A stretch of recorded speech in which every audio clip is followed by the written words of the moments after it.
In 1977, Charles Chuck Morgan was found dead under circumstances so bizarre, they continue to baffle investigators and conspiracy theorists to this day. Nearly a decade later, in 1986, his name would resurface, not through new forensic evidence, not through a deathbed confession, but through something far more mysterious: voices from beyond the grave.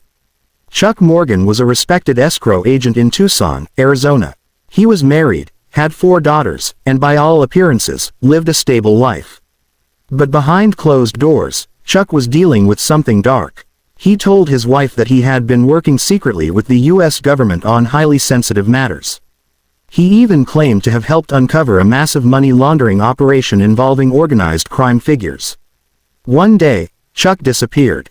3 days later, he returned, disoriented and terrified.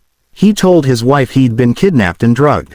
When she suggested going to the police, he refused, saying it would put their entire family in danger. A few weeks later, he vanished again. This time, he didn't come back alive. His body was found in the desert, shot in the back of the head with his own gun. Despite the strange circumstances, the Pima County Sheriff's Department ruled it a suicide. But nothing about Chuck's death made sense. He was wearing a bulletproof vest. A pair of sunglasses, not his own, was found next to the body. A Bible was nearby, open to passages referencing betrayal and death. Even more bizarre, he had a piece of paper in his underwear with directions written in code, and a silver coin was taped to his throat. It was as if he had staged his own death, or someone wanted it to look that way. The official ruling of suicide never sat right with those who knew Chuck. But it wasn't until 1986 that the case took a supernatural turn. That year, a psychic named Josie Freeman came forward claiming to have had repeated visions of Chuck Morgan.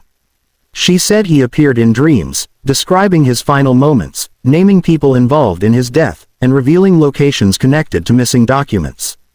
At first, her claims were dismissed as delusional attention-seeking. But when authorities followed up on one of her visions, they found a hidden stash of documents buried in a remote area, documents thought to be destroyed. Other psychics began to come forward.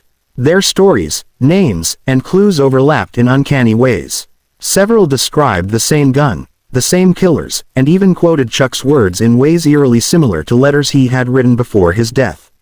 One psychic revealed the presence of a cassette tape Chuck had allegedly sent to a TV station, filled with cryptic Morse code and Latin chants. When the station checked its archives, there it was. A tape, received years ago, stored and forgotten. These inexplicable events reignited public interest in the case. Some believed Chuck had stumbled onto a conspiracy involving the mafia, the CIA, and financial institutions. He had mentioned the octopus to his wife, a term later used by investigative journalist Danny Casolaro to describe a sprawling criminal conspiracy. Casolaro himself would die under suspicious circumstances in 1991, further fueling speculation. But even as psychics spoke of messages from Chuck's spirit, the case remained cold. No new arrests, no official changes in the record. Just a deeper layer of mystery.